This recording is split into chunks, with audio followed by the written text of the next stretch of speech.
Today we're going to do a dedicated review video on the MechMaxx MEC10 or Mech 10.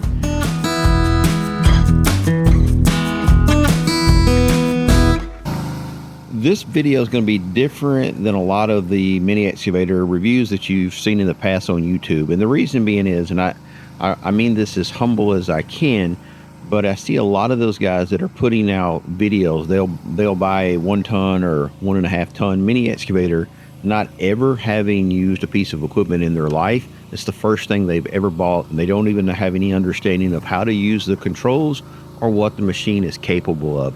So I'm coming out of the gate with a pretty significant amount of experience on backhoes, excavators, dozers throughout my entire life. So I have I'm not coming into this review with expectations that are unrealistic. So this review is going to be a little unconventional in the fact that I'm going to watch the video with you. I have compiled a lot of video over the last 3 months. Tanya's done a lot of video work for me, and as I see things that make me remember things I like and dislike, I'm going to talk to you about them, and also I'm going to talk to you about what I'm feeling at the time. These videos are not in any kind of chronological order, just kind of how I put them together. And as you can see here, I'm going up the side of a hillside, and this is later on. This is actually one of the most recent videos that we took, and I'm starting to get very comfortable with the machine and its center of gravity. I dug that trench up into the side of that hill so that I can do what we call a cut. It's a lot easier to dig down. So if you try to be at the bottom of a hill and dig up, you're working against the center of gravity of your machine.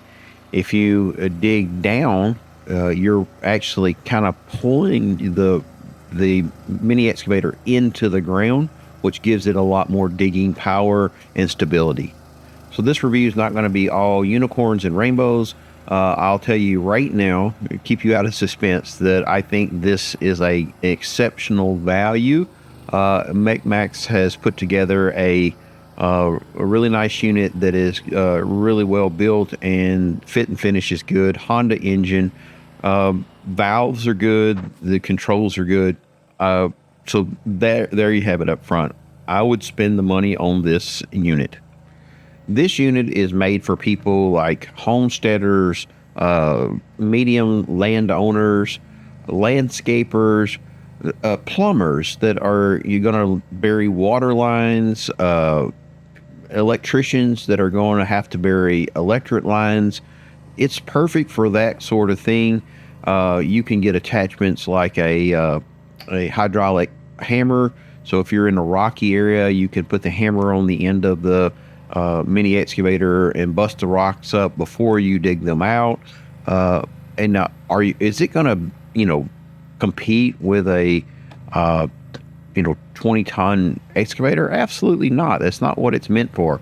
I'm going to tell you right now, it's very nimble, and it sure beats the crap out of a shovel. I'm trying to figure out how to word this, so I guess I'm just going to go ahead and say it outright. The reason this review is going to be better than the other kinds of reviews that you see on these mini excavators is the fact that from the moment that this thing come out of the crate, it went to work, and it went to work in this kind of environment. It wasn't, I didn't spend the first 25 hours learning how to use it. Rode it out of the crate, put it right to work doing really hard stuff. It never has done anything easy. It's always been pretty much right at the edge of its capacity. So this comes very well appointed. It comes standard with a 16-inch bucket. It also comes standard with the bucket quick connect, where you can swap out to different style buckets, or the rock hammer, or also like the auger. And it just takes a matter of a couple minutes to swap those out.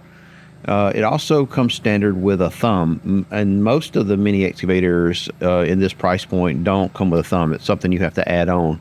In addition to having the thumb, it has a diverter valve on the stick there, where you can actually add the auger or the hammer. So you don't have to buy anything extra other than the auger or the hammer. So if you buy the auger, it has everything you need to hook it up and go to work with it immediately out of the crate. I found the little blade to be way more useful than I anticipated. It's actually a very strong pusher. I bet the engineers that designed this did not have this kind of job in mind, or maybe they did, but anyway, this is what a mini excavator is so good for. It's such a talented, multi-purpose machine. So this brings me to the point of one of the issues that I really don't like about the machine, and I'll show you the fix at the end. We did some modifications on it and made it better. But during this time frame, it was extremely hot outside, like 100-degree days, 85,000% humidity. It was just miserable. Anyway, this unit comes with a hydraulic cooling fan, and it also has an intake for the engine that sucks cool air from the outside into the engine. And so the mechanics of the mini excavator are kept cool by, by engine standards, if you will. They're still well within their operating range. However, you as the operator are sitting on top of that, and that engine compartment below you puts off a tremendous amount of heat that basically comes up through the seat and around your legs, and the black portion around the seat, literally the metal gets hot to the touch, not to the point that it would burn you, but it's, you're just not going to leave your hand there for very long.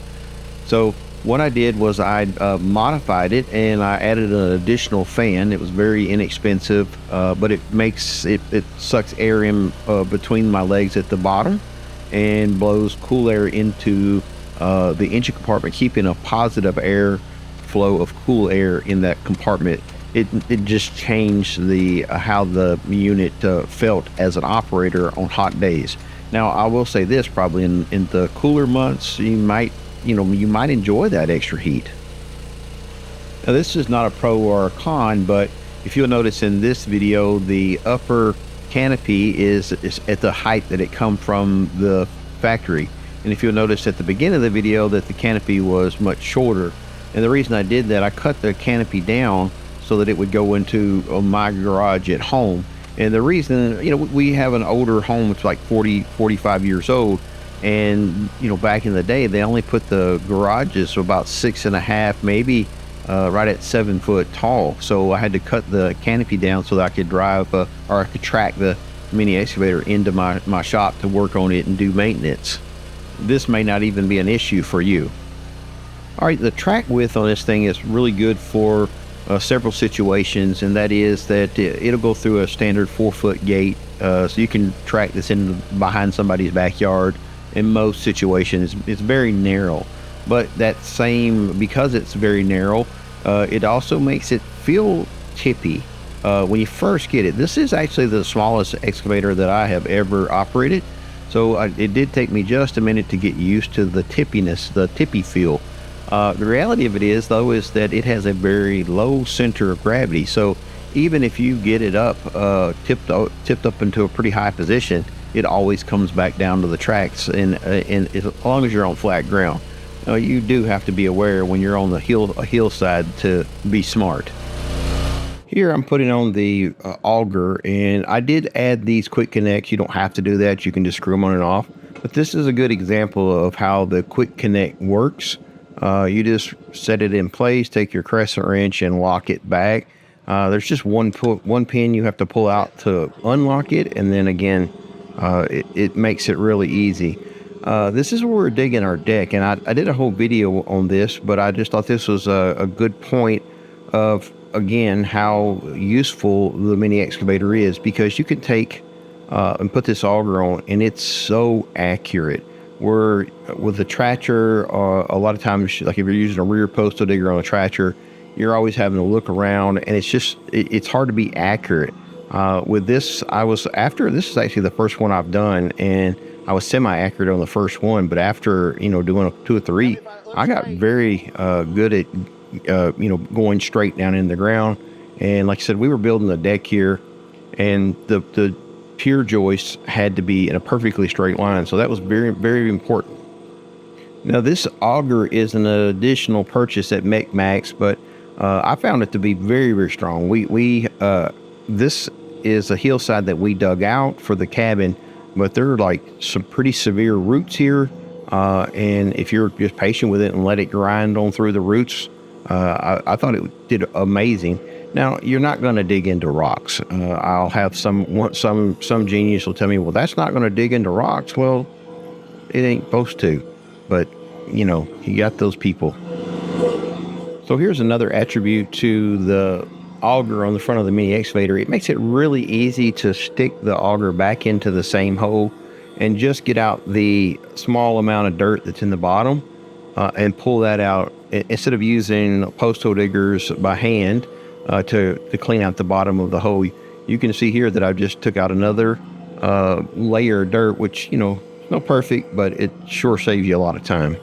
A great attribute also is the fact that the MechMaxx Mech 10 is just over 2,000 pounds. That's not counting your attachments and stuff. Obviously, they're going to weigh a little bit more. But this is a single axle, 3,500 pound axle trailer.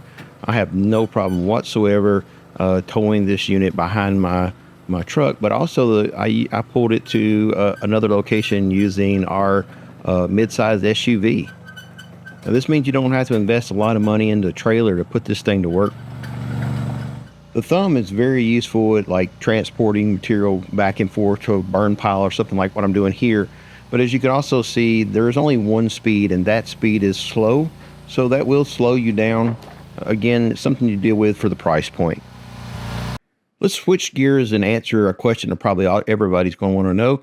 How does it come? Well, you can see here it comes in a crate. There was literally not a scratch on it. It was filled full of oil, of engine, hydraulic, and it had gasoline in it. I was able to just crank it up after checking the oils and back it right off of the pallet. All the grease fittings were greased from the factory.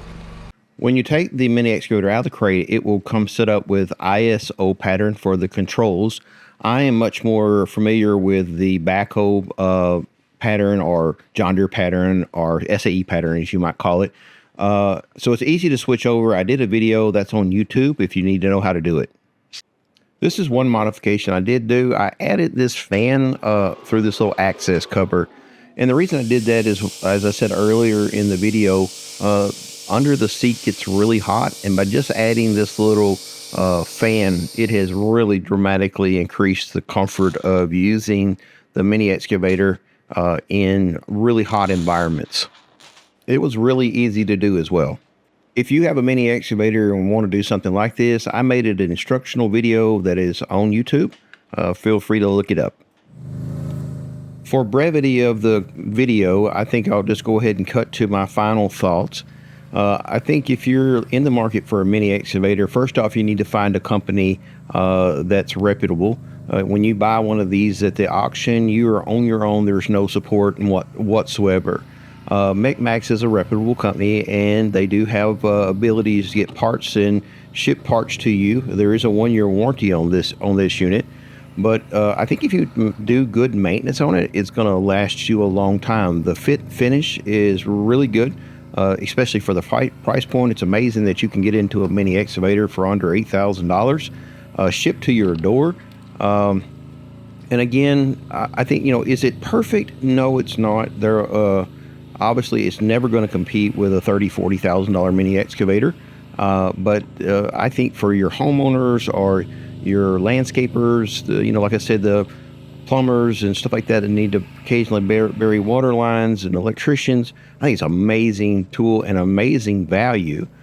For myself, obviously, again, if you've got a 30,000 pound excavator, you're going to dig a whole lot faster. But as I said earlier, this sure beats the crap out of a shovel, and we're using it for some pretty big projects, probably bigger than it's meant for. We're digging out the side of a bank, as you can see right here. My only concerns, again, is that the under the seat gets hot. That fan really took care of this, made it so much better. I do like the fact that you can run the attachments such as augers, tilt buckets, and even the rock hammer. That's an awesome tool to have at your disposal. We're blessed in the fact that we just have hard clay and we don't have any rock, so don't really need that. Maybe if I was going to break some sidewalks up. But overall, I am very pleased with this thing 3 months in. And again, I I think this is a more valuable review, because the simple fact is I'm not new at this and I know what to look for. It's again, it's just built really well for the price point. It's actually amazing. I'll leave a playlist link at the end of this video, and I'd encourage you to, if you want to, like the nuts and bolts, where the oil dipstick is, the engine, the hydraulic pumps, looking in and around it. I have already done that video, and I would encourage you to go back and take a look at that if you're really wanting to see the insides of it. But again, I think it's a really great value. God bless. Have a great day.